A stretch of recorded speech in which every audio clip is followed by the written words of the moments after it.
जब हम कॉन्ट्रैक्ट की बात करते हैं तो वहां हम देखते हैं कि what are the essential of a valid contract. तो जब एसेंशियल पे हम जाएंगे, सबसे पहले देखते हैं कि there must be offer and the offer must be accepted. Offer वो एक्सेप्ट होना चाहिए।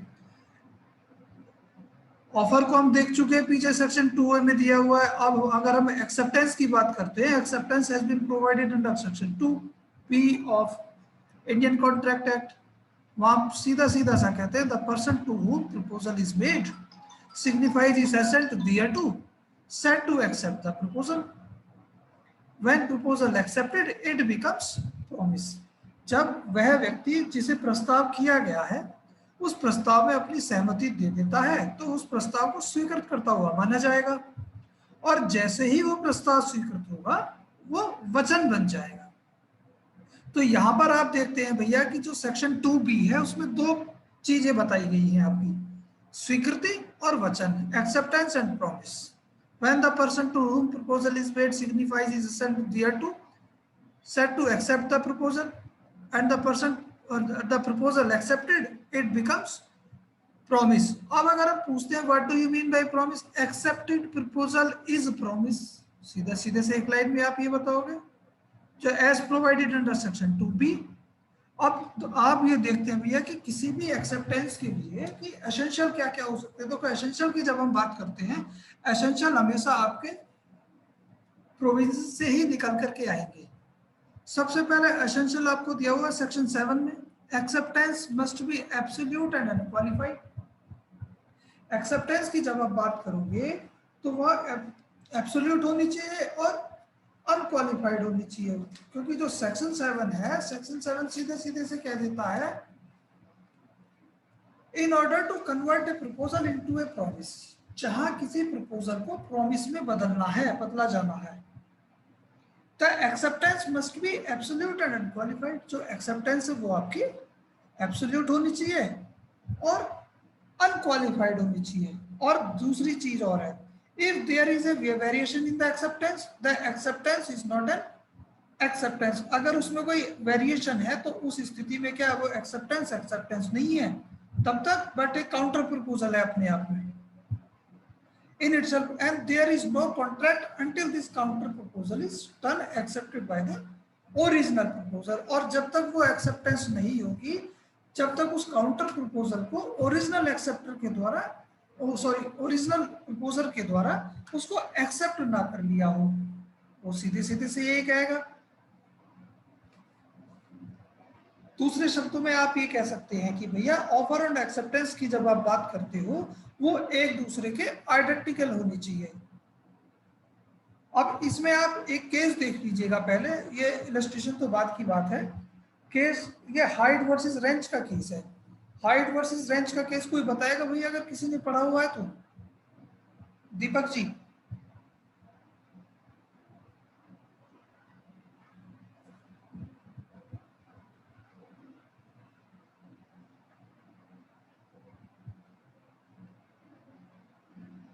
जो हाइट वर्सेस रेंज का केस है वो सीधे सीधे से ये है भैया, जो प्लेंटिफ है, प्लेंटिफ प्रपोजल करता है कि एक प्रपोजल करता है बी को कि वो अपना जो फार्म हाउस है 1000 रुपये में बेचने के लिए तैयार है, क्या वो उसे खरीदेगा? बी कहता है कि भैया मैं इसे 950 रुपये में खरीदना चाहता हूँ, अगर आपकी इच्छा तो 950 रुपये मुझे दे देना। अब ए ने उसके ऊपर कोई जवाब नहीं दिया, चीजें वहीं खत्म होगी। दूसरे दिन बी को ध्यान आता है कि भैया इससे तो 1000 में ही ले ले। उसने कहा कि भैया 1000 में वापस दे दो। ए ने मना कर दिया कि नहीं अब नहीं देते। अब क्यों? अब उसने जो बी ने ए के खिलाफ सूट फाइल कर दिया। सूट फाइल करने के बाद क्या कोर्ट ने कह दिया कि जो आपने के द्वारा जो 950 रुपये का प्रस्ताव था, it was not an acceptance, it was only A counter offer and it must be accepted by the original proposer, and the original proposer has rejected your counter offer, that's why it has not been accepted। ये स्वीकृत हुआ नहीं माना जाएगा। तब उस स्थिति में क्या आएगा भैया, ये कह दिया कि जो है इस जो प्लेंटिफ है वो एंटाइटल नहीं है उसके स्पेसिफिक परफॉर्मेंस के लिए। दूसरा आप एग्जांपल से देख लीजिएगा, A offer to sell his house to B. A offer करता है बी को अपना मकान 2 लाख रुपए में बेचने के लिए। B accept the offer and promise to pay the price in 4 instalment. वो कहता है कि ठीक है जी मैं खरीदने के लिए तैयार हूँ, लेकिन इंस्टॉलमेंट में पैसे दूंगा। This is not pay the acceptance as the acceptance is the variation in the terms of the offer। अब यहाँ पर क्या है, जो एक्सेप्टेंस है, एक्सेप्टेंस की जो टर्म्स है, जो ओरिजिनल ऑफर किया हुआ था, ओरिजिनल ऑफर की जो टर्म्स है उसमें वेरिएशन कर दिया। अब वेरिएशन होने के बाद इसके लिए आपका ये माना जाएगा काउंटर प्रपोजल। और काउंटर प्रपोजल क्या है, फिर वो दोबारा एक्सेप्ट होना चाहिए। अदरवाइज काउंटर प्रपोजल अगर एक्सेप्ट नहीं हुआ है तो भैया ये माना जाएगा कि उसको रिजेक्ट कर दिया। तो सेक्शन 7 की जब आप बात करोगे, absolute and unqualified and be express in some usual and reasonable manner. सब यूजुअल और रीजनेबल मैनर में होनी चाहिए। अब जो सेक्शन 7 का दूसरा आप जब देखोगे, general rule it says that it must be as per the manner prescribed by the offer. उस मैनर में उस तरीके से होनी चाहिए जैसा उसने ऑफरर ने उसको प्रेस्क्राइब किया है, उसी ऑफर में देना चाहिए। If no mode is prescribed in which it can be accepted, अगर कोई यूजुअल मैनर उसके लिए प्रेस्क्राइब नहीं किया गया है तो वो एज इट इज किसी भी तरीके से एक्सेप्ट की जा सकती है। Then it must be some usual and reasonable manner. उस चीज को छोड़ दीजिए, अगर कोई यूजुअल मैनर जो है, यूजुअल मैनर और जो रीजनेबल मैनर है उसी में आप एक्सेप्ट करेंगे। यूजुअल और रीजनेबल मैनर की बात क्या है कि इसको आप इस तरीके से समझिएगा, ए ने बी को प्रपोजल किया कि भैया मेरे पास जो है 1000 बोरी गेहूं है और मैं इन्हें बेचना चाहता हूँ, आप इन्हें ले लीजिएगा। बी ने कहा ठीक है जी। बी के पास प्रपोजल पहुंच गया और पहुंचने के बाद रात को 1 बजे ए के घर पे पहुंच जाता है गाड़ी लेके, लाओ जी आपने गेहूं के लिए कहा था दे दो। अरे भैया रात को 1 बजे कौन आएगा। तो यूजुअल और रीजनेबल मैनर की जब हम बात करते हैं वो ऐसा होना चाहिए जो कस्टमरी आपके चले आ रहे हो। अगर आपको कोई दिन में कोई प्रपोजल किया है तो उसका एक्सेप्टेंस भी उसी तरीके से होना चाहिए। ऐसा नहीं है कि आपको रात को 10 बजे, रात को 1 बजे किसी व्यक्ति के घर पहुंच जाओगे। सेक्शन 7 को देखो भैया आप पूरा पढ़ लीजिएगा। In order to convert a proposal into a promise, the acceptance must be absolute and unqualified। जो प्रपोजल है उसको एक्सेप्टेंस प्रॉमिस में बदलने के लिए जो एक्सेप्टेंस है वो आपकी एब्सोल्यूट होनी चाहिए और अनक्वालिफाइड होनी चाहिए। And be express in some usual and reasonable manner, और यूजुअल और रीजनेबल मैनर भी होनी चाहिए। अनलेस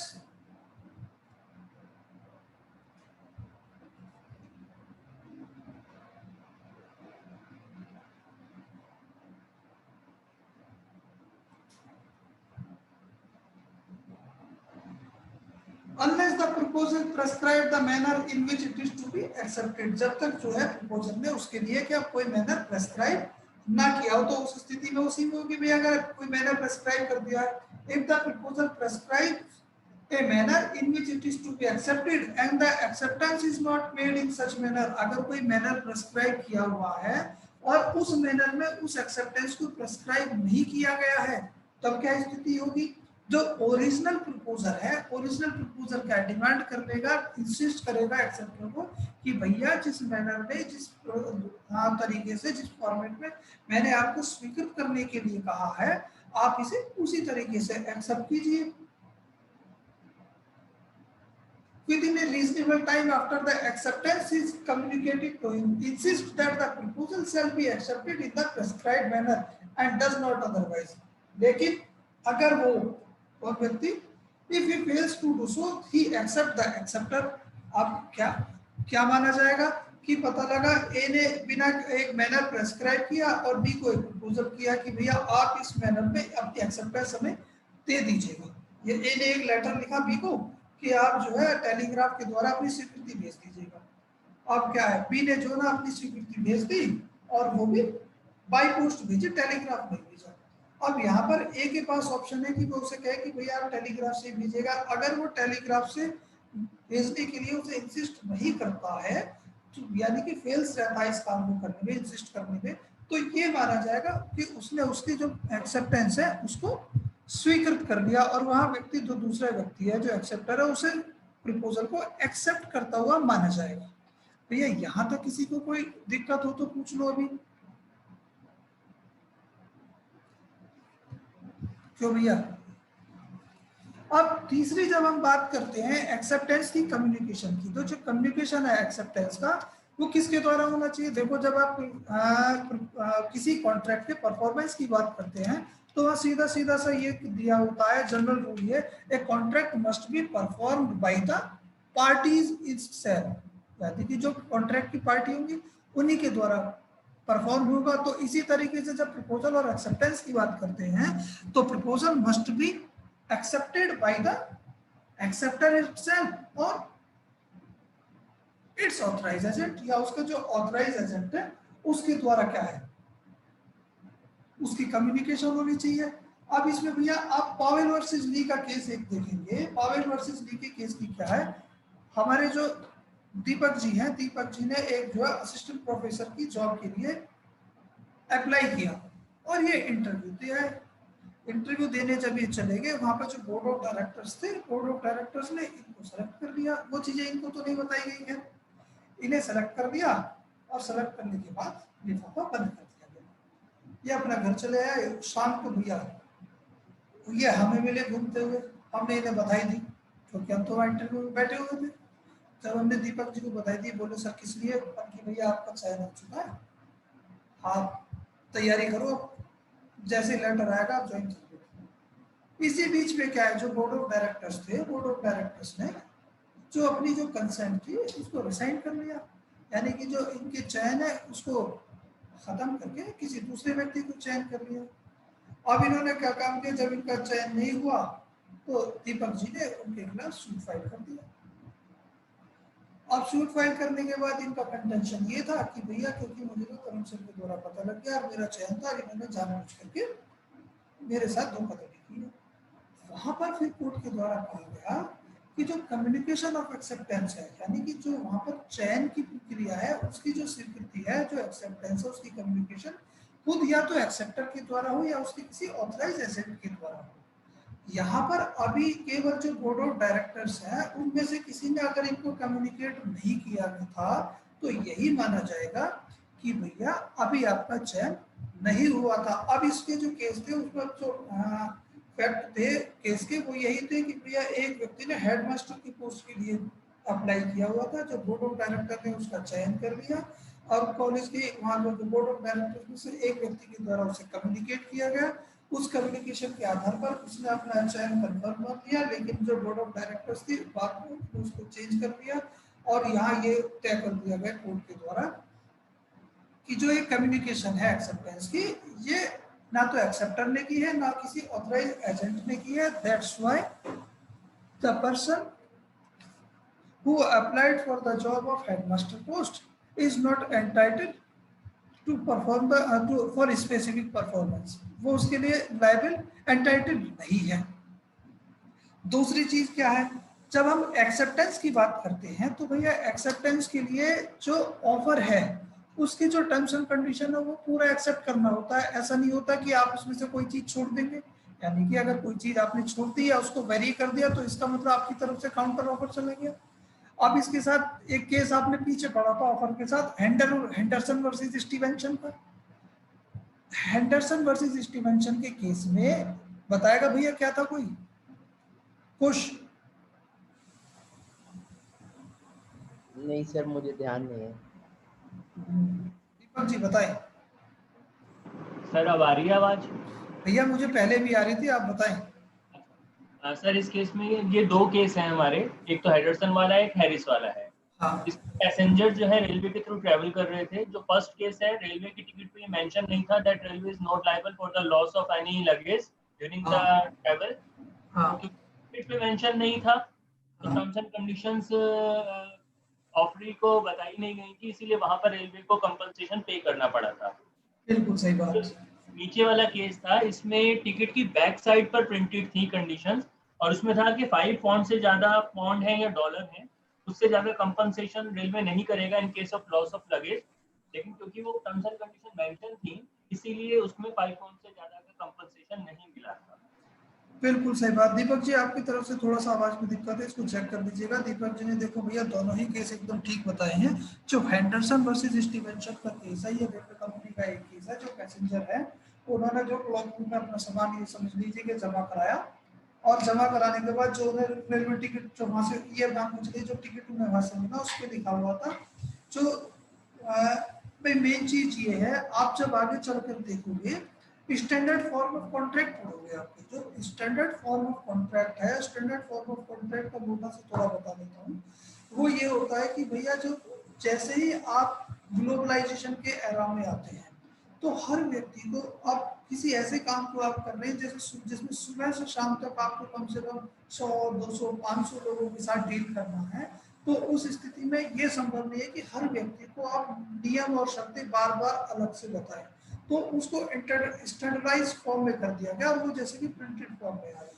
और प्रिंटेड फॉर्म में क्या है कि पता लगा नियम और शर्तें की जवाब का for the condition see back railway ticket पर लिखा हुआ। अब ये for the condition see back है, इसका मतलब क्या हुआ कि रेलवे ने आपको अपनी जो नियम और शर्तें सारी बता दी हैं, अब ये आपकी जिम्मेवारी है, आप उसे पढ़ लें। आप अगर आप उससे मुतमीन हैं तो आप उसे खरीदें, आप अगर आप उससे मुतमीन नहीं है तो आप उसे ना खरीदें। अब ये आपके ऊपर है। तो ये स्टैंडर्ड फॉर्म ऑफ कॉन्ट्रैक्ट एक तरीके से। अब वहां पर रेलवे टिकट पर ये लिखा हुआ नहीं था फॉर कंडीशन सी बैक, जबकि जो पीछे कंडीशन लिखी हुई थी कि अगर कोई लगेज खोता है तो उसके लिए रेलवे कंपनी लायबल नहीं होगी। भैया पैसेंजर का लगेज खो गया, उसने सूट फाइल किया, तय ये कर दिया गया, क्योंकि टिकट के फ्रंट पर कहीं भी ये मेंशन नहीं था कि नियम और शर्तें के लिए आप कृपया पृष्ठ उलट करके देखें, तो इसलिए जो रेलवे कंपनी है वो लायबल है। Harris versus JW railway Company का जो केस है उसमें सीधा उस पर लिखा हुआ था कि जो बैक पर ही नोट था जो नियम और शर्तों के लिए उसका प्रश्नांकन कर देते थे, मतलब प्रश्न कर देते थे। वहां लिखा हुआ था कि रेलवे कंपनी जो है 5, ये मान के चलिएगा 5 रुपए से ज्यादा के सामान के लिए, 5 पाउंड से ज्यादा के सामान के लिए लायबल नहीं होगी। अब जो आपके हैरिस है इन्होंने इस चीज को देखा नहीं और इनका सामान खो गया, ये तय हुआ क्योंकि भैया उस पर लिखा हुआ था। और कंडीशन सी बैक और प्रश्नांकन पे देखते हैं तो नियम और शर्तें वहां लिखी होती है कि रेलवे कंपनी किसी भी स्थिति में 5 पाउंड से ज्यादा के सामान के लिए कॉस्ट के लिए लायबल नहीं होगी। तो कोर्ट ने तय कर दिया कि लायबिलिटी उसकी नहीं है। तो अब यहाँ जो एक समझने वाली चीज है वो ये है कि जैसे ही ऑफर हुआ, ऑफर क्या रेलवे कंपनी ने टिकट दिया, जो टिकट है उस ऑफर के साथ जैसे ही आप उसे खरीदते हो टिकट को, तो उस टिकट के साथ जितनी भी टर्म्स एंड कंडीशन है उन सबको एज इट इज एक्सेप्ट करती हो। तो यहाँ एक्सेप्टेंस के लिए एक चीज ये जरूरी है, acceptance of an offer is the acceptance of its all terms. उसकी जो सारे नियम और शर्तें हैं उन सभी को आप उसके ऑफर के साथ एक्सेप्ट करेंगे। और आप उसमें कोई वेरिएशन करते हैं तो भैया वही वापस पहुंच जाएंगे, वेरिएशन होती वो काउंटर ऑफर हो जाएगा, फिर वो एक्सेप्टेंस की फॉर्म में नहीं आएगा। अब दूसरी चीज क्या है, आपने देखा mere answer to a question can neither constitute an offer nor acceptance, यानी कि अगर कोई क्वेश्चन पूछा है और क्वेश्चन के आंसर में कोई खाली बस आंसर दिया गया है तो ये ना तो अपने आप में ऑफर है ना ही एक्सेप्टेंस है। पीछे जब हमने पढ़ा था बम्पर बॉल पेन का एक केस पढ़ा था पीछे, और उसमें हार्वे वर्सेस फेसी की जब बात करेंगे, हार्वे वर्सेस फेसी के केस में कुछ बताओगे बेटा क्या था? सर इसमें उन्होंने कंपनी से पूछा था कि हम बम्पर बॉल पेन परचेज करना चाहते हैं, कोट योर लोएस्ट प्राइस। तो सर कंपनी ने परचेज के रिगार्डिंग कुछ भी रिप्लाई नहीं किया था, उन्होंने लोएस्ट प्राइस कोट कर दिया था। तो फिर इन्होंने कहा कि हम आपका इतने प्राइस पे बॉल पेन खरीदते हैं, तो फिर कंपनी ने मना कर दिया बेचने को।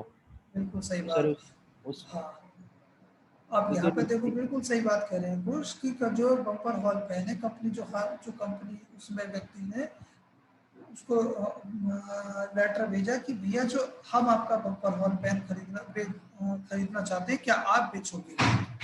और अगर मतलब हाँ वाली स्थिति है, क्या आप अपना बम्पर हॉल पेन बेचोगे और उसका लोएस्ट कोट प्राइस जो है वो क्या है? अब जो कंपनी ने लोएस्ट कोट प्राइस जो बता दिया 900 रुपये, और जो है सीधे सीधे से छुट्टी। अब जो व्यक्ति ने तुरंत जब भेजा कि ठीक है तो मैं 900 रुपये में से खरीदना चाहता हूँ, कंपनी मना कर देती है, और मना करने पर उसने सूट फाइल किया। कोर्ट ने कह दिया कि यहाँ पर जो जितने क्वेश्चन उससे पूछे गए थे उनमें सभी का आंसर नहीं दिया गया। उन्होंने केवल एक सजेशन मांगा था कि अगर लोएस्ट प्राइस की हम बात करेंगे तो कितना हो सकता है। कंपनी ने बता दिया 900 रुपए, तो इसमें यहाँ आपकी जो है इसे एक्सेप्टेंस नहीं माना जाएगा। तो ये कह के चले a mere answer to a question can neither constitute an offer nor acceptance. भैया यहाँ तक किसी को कोई दिक्कत है? इसे आगे देख लीजिएगा भैया। अब एक्सेप्टेंस में भी एक्सप्रेस और इम्प्लाइड, आप इसको भैया पहले सेक्शन 9 के साथ देखेंगे। सेक्शन 9 क्या है? promises may be express or implied insofar as the proposal or acceptance of promise is made in words the promise is said to be expressed। जहां तक आपके प्रस्ताव और स्वीकृति का सवाल है, अगर वो शब्दों में है तो ये माना जाएगा वो प्रत्यक्ष रूप से कहे गए। और insofar as such the proposal for acceptance is made otherwise than in word the promise is said to be implied। अगर जहां तक प्रस्ताव और स्वीकृति का सवाल है और वो शब्दों से परे है, शब्दों में नहीं है, तो उस स्थिति में ये माना जाएगा कि ये अप्रत्यक्ष रूप से कोई वचन प्रॉमिस किया गया है, it is said to be implied. अब इसी तरीके से आप यहाँ देखते हैं Carlill versus Carbolic Smoke Ball Company का केस था। खुश बेटा दोबारा बता दो, तुमने प्रपोजल के साथ भी बताया था ये। सर इसमें carbolic Smoke Ball company sir एक वो निकालती है प्रोडक्ट और वो कहती है अगर हमारे प्रोडक्ट को कोई इतने दिन तक ऐसे यूज़ करेगा तो सर उसे इन्फ्लुएंजा नहीं कैच होगा। तो सर एक आदमी ने उनका प्रोडक्ट लिया और जैसे उन्होंने कहा था उसी तरीके से उन्होंने यूज़ किया, फिर भी सर वो बीमार हो गया, तो सर उसने उन्हें स्यू कर दिया। तो सर ये माना गया कि उसकी जो एक्सेप्टेंस थी सर वो इम्प्लाइड थी, क्योंकि जो भी उनके टर्म्स एंड कंडीशंस थे उसने सारे वो फॉलो किए और वैसे ही काम किया था। तो जो उसकी एक्सेप्टेंस थी वो जो बाय इम्प्लाइड एक्सेप्टेंस थी, तो इसलिए जो वहां पर जो मिस कार्लिन थी वो डैमेजेस का क्लेम करने के लिए एलिजिबल थी। क्लियर है यहाँ तक तो भैया? दूसरा ये कहते हैं कि mental acceptance is no acceptance. Mental acceptance और इज नो एक्सेप्टेंस के लिए, इसके लिए पीछे हमने बताया था फेल्थस वर्सेस बिंडले का केस। फेल्थस वर्सेस बिंडले जो चाचा भतीजे वाला केस था, कुछ बताओगे बेटा क्या था उसमें? मुझे लास्ट क्लास के केसेस नहीं मालूम। कोई बात नहीं, दीपक जी बताएंगे। देखो सर आवाज क्लियर है? सर आवाज क्लियर है, कोई दिक्कत नहीं, थोड़ा माइक अपने नजदीक कर लें आप जी। सर इस केस में चाचा भतीजा का केस है ये। चाचा ने अपने भतीजे को लेटर लिखा था कि वो उसका हॉर्स खरीदना चाहते हैं, और उन्होंने ये लिखा था कि अगर आपकी तरफ से कोई रिप्लाई नहीं आया तो मैं ये मानूंगा कि आप मेरे को हॉर्स सेल करने के लिए रेडी हैं। जो नेफ्यू थे उनके, उन्होंने अपने माइंड में सोचा कि ठीक है मैं अपने चाचा जी को हॉर्स बेचूंगा, और उन्होंने अपने सर्वेंट से या किसी पर्सन से कहा कि ये आप हॉर्स आगे बेचिएगा मत। उनका एजेंट था, उसको उन्होंने डायरेक्शन दे दी थी कि आप इस घोड़े को रखें, सुरक्षित रखें, ये बेचना नहीं है जी। लेकिन एजेंट ने बाई मिस्टेक उसको सेल आउट कर दिया था, क्योंकि वहां पे कोई रिस्पांस गया नहीं था, मेयर एक्सेप्टेंस थी, मेंटल एक्सेप्टेंस थी, तो वो उसको एक्सेप्टेंस नहीं माना गया था। सही बात भैया, यहाँ तक किसी को कोई डाउट हो तो इसके बाद देखो आगे देख लेते हैं। Acceptance of general offer need not be communicated. इसके लिए वापस दोबारा भैया आप केस जो देखेंगे कौन सा देखोगे? Carlin versus Carbolic Smoke Ball Company का केस देखोगे। वहाँ एक्सेप्टेंस के लिए जब जरूरी है, अगर कोई जनरल ऑफर किया गया है तो जनरल ऑफर के लिए ये जरूरी नहीं है कि जो उसकी जो एक्सेप्टेंस की कम्युनिकेशन है वो उस कंपनी को वापस होनी चाहिए। तो अब इसके लिए देखो दीपक जी दोबारा बताएं इसको, Carlin versus Carbolic Smoke Ball company के केस को। सर इस कंपनी ने एक स्मोक बॉल्स निकाली थी, और उन्होंने कहा था कि अगर कोई इस स्मोक बॉल्स को 10 डेज के लिए, जहाँ तक मुझे याद आ रहा है 10 डेज का पीरियड था, कि अगर उनके प्रिस्क्राइब्ड मेथड से यूज करेगा तो उसको इन्फ्लुएंजा नहीं होगा। एक पेशेंट ने उनकी डायरेक्शंस के अकॉर्डिंग ही उसको मेडिसिन को यूज करा, but still he was caught by influenza, तो उसने क्लेम किया था कंपनसेशन के लिए। कंपनी ने कहा क्योंकि इसकी एक्सेप्टेंस नहीं आई थी, तो it was decided it was a general offer जिसके लिए एक्सेप्टेंस की रिक्वायरमेंट नहीं होती है, तो कंपनी को इसका कंपनसेशन पे करना पड़ा। दूसरा फिर इसमें आप देखते हैं there can be no acceptance unless there is a knowledge of offer. आप फिर वापस लालगंज शुक्ला वर्सेस गौरीदत्त के केस पे चले जाइएगा कि एक्सेप्टेंस अगर किसी जनरल ऑफर की आप बात करते हैं तो जनरल ऑफर के एक्सेप्टेंस उसे जब तक नहीं मानेंगे जब तक उस ऑफर के बारे में किसी व्यक्ति को उसके ऑफर की नॉलेज ना हो। प्रिया बताएंगे आप लालगंज शुक्ला वर्सेस गौरीदत्त का केस क्या था?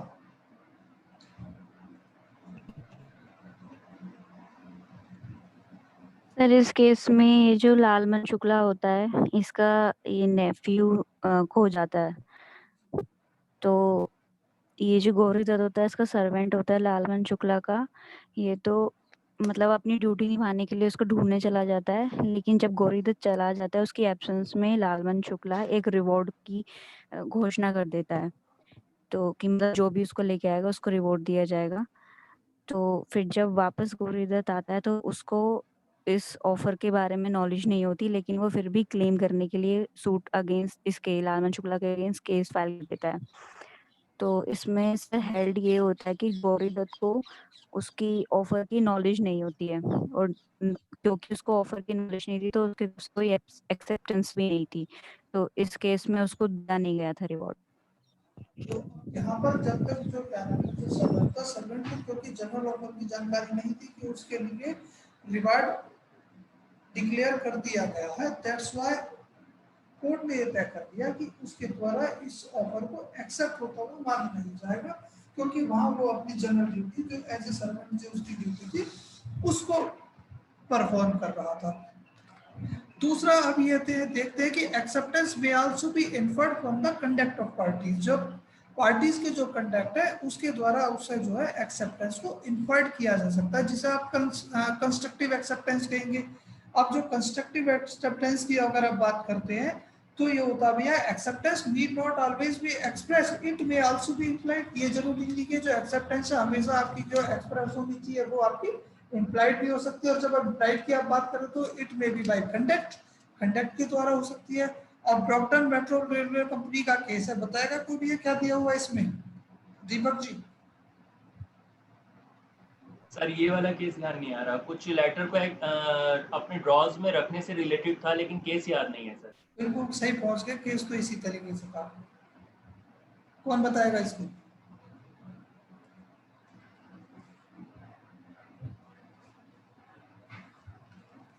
देखो ब्रॉम्पटन रेलवे कंपनी की जब हम बात करते हैं भैया, तो वहां पे जो रेस्पोंडेंट है उसको कोल की सप्लाई की जा रही थी प्लेंटिफ के द्वारा, एपिलेंट्स के द्वारा। अब कोल की सप्लाई की जा रही थी, उसके द्वारा कोयला भेजा जा रहा था कोयला, और वो उसके द्वारा यूज किया जा रहा था। अब उसके बाद दोनों पार्टी आपस में तय करती है कि ठीक है भैया ये जो सारी चीजें इसको हम एग्रीमेंट की फॉर्म में ले आते हैं। अब रेस्पोंडेंट के द्वारा एक एग्रीमेंट तैयार किया गया, एग्रीमेंट का ड्राफ्ट बना करके अपीलेंट के पास भेज दिया गया, और उसमें कुछ स्थान जो जो प्लेस है वो ब्लैंक छोड़ दिए कि भैया इनको भर दीजिएगा और भरने के बाद साइन कर दीजिएगा। उसने उसको भरा और कुछ जो ना वर्डिंग है उसको सर्टेन वर्ड उनको चेंज कर दिया और सिग्नेचर करके भेज दिया। वहां जो रेस्पोंडेंट का जो एजेंट था उसने उसको देखा, और देखने के बाद उसे मतलब वो लिया ऐसे के ऐसे जो अपनी जो ड्रॉयर है उसमें डाल दिया। अब उसी के हिसाब से भैया जो माल है, माल की सप्लाई होने लगे और वो माल ऐसा कैसे दिया जाने लगा कोर्ट की। तो वहां पर जब उनके बीच में डिस्प्यूट अराइज हुआ तो वहां पर ये कोर्ट के द्वारा ये प्रिजम्पशन आई, क्योंकि जैसा कि माल भेजा जा रहा था वैसे ही एक्सेप्ट किया जा रहा था, तो जो आपके जो कंडक्ट था उस कंडक्ट से उस प्रपोजल को एक्सेप्ट करके वेरीफाई किया हुआ माना जाएगा। तो जो इसीलिए आप कह सकते हैं एक्सेप्टेंस भी also be inferred from the conduct of parties. ये तो यहां तक कंप्लीट हो गया। इसके बाद